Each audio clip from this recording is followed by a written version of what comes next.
Hi welcome back. మీరు గంటల తరబడి కష్టపడి ఎడిటింగ్ పూర్తి చేశాక ఒక్కసారిగా స్క్రీన్ అంతా ఇలా ఎర్రగా మీడియా ఆఫ్లైన్ అని మారిపోతే నమ్మండి, అది ఒక హారర్ సినిమా కంటే భయంకరంగా ఉంటుంది. కానీ టెన్షన్ పడకండి. ఈరోజు ఈ వీడియోలో అసలు ఈ సమస్య ఎందుకు వస్తుంది, మీరు చేస్తున్న తప్పులేంటి, మరియు దీన్ని చిటికలో ఎలా ఫిక్స్ చేయాలో చూద్దాం.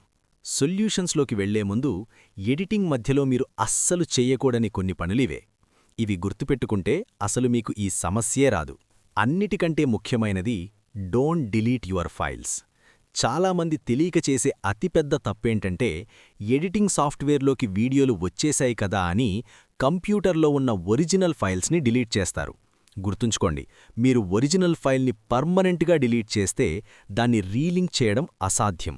కాబట్టి మీ ప్రాజెక్ట్ పూర్తిగా ఎక్స్పోర్ట్ అయ్యే వరకు మెయిన్ ఫైల్స్ని అస్సలు డిలీట్ చేయకండి. రెండవది, డోంట్ రీనేమ్. మీరు ఒకసారి ఎడిటింగ్ స్టార్ట్ చేశాక కంప్యూటర్లో ఉన్న ఒరిజినల్ వీడియో ఫైల్ పేరును అస్సలు మార్చకండి. మీరు పేరు మార్చారా, రిజాల్వ్కి ఆ ఫైల్ అడ్రస్ మర్చిపోతుంది. మూడవది, డోంట్ మూవ్ ఫోల్డర్స్. ఫైల్స్ ఒక ఫోల్డర్ నుండి ఇంకో ఫోల్డర్లోకి మార్చకండి. డెస్క్టాప్ మీద ఉన్న ఫైల్స్ని సడన్గా వేరే డ్రైవ్లోకి మూవ్ చేస్తే లింక్ కట్ అయిపోయి మీడియా ఆఫ్లైన్ అవుతుంది.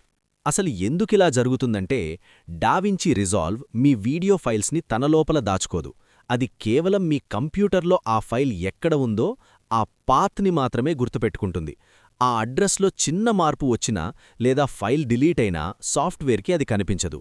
అందుకే అది మీడియా ఆఫ్లైన్ అని చూపిస్తుంది. ఇప్పుడు దీన్ని ఎలా ఫిక్స్ చేయాలో చూద్దాం.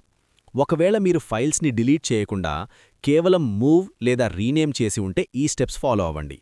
మొదటి పద్ధతి, రీలింక్ మీడియా. మీ మీడియా పూల్లోకి వెళ్ళండి. ఆఫ్లైన్లో ఉన్న క్లిప్స్ మీద రైట్ క్లిక్ చేసి రీలింక్ సెలెక్టెడ్ క్లిప్స్ నొక్కండి. ఇప్పుడు మీ ఫైల్స్ ఉన్న ఫోల్డర్ని సెలెక్ట్ చేస్తే చాలు, సాఫ్ట్వేర్ మళ్లీ వాటిని గుర్తుపడుతుంది. రెండవ పద్ధతి, చేంజ్ సోర్స్ ఫోల్డర్. ఒకవేళ మీరు ఫోల్డర్స్ మొత్తం మార్చేసి ఉంటే పైన ఉన్న రీలింక్ చైన్ ఐకాన్ క్లిక్ చేసి మీ హార్డ్ డ్రైవ్ మొత్తాన్ని స్కాన్ చేయమని చెప్పండి. రిజాల్వ్ 20లోని ఏఐ సెర్చ్ దీన్ని చాలా వేగంగా గుర్తిస్తుంది. చివరిగా ఒక ప్రోటిప్, ప్రాక్సీస్ అండ్ రెండర్ క్యాషే. కొన్నిసార్లు ఫైల్స్ ఉన్నా కూడా ఆఫ్లైన్ అని వస్తుంది. అప్పుడు ప్లేబ్యాక్ మెనూలోకి వెళ్ళి డిలీట్ రెండర్ క్యాషే క్లిక్ చేయండి. సమస్య సాల్వ్ అయిపోతుంది. సో ఈ టిప్స్ మీకు హెల్ప్ అయితే లైక్ చేయండి. మరిన్ని ఎడిటింగ్ సీక్రెట్స్ కోసం సబ్స్క్రైబ్ చేయడం మర్చిపోకండి. Happy editing.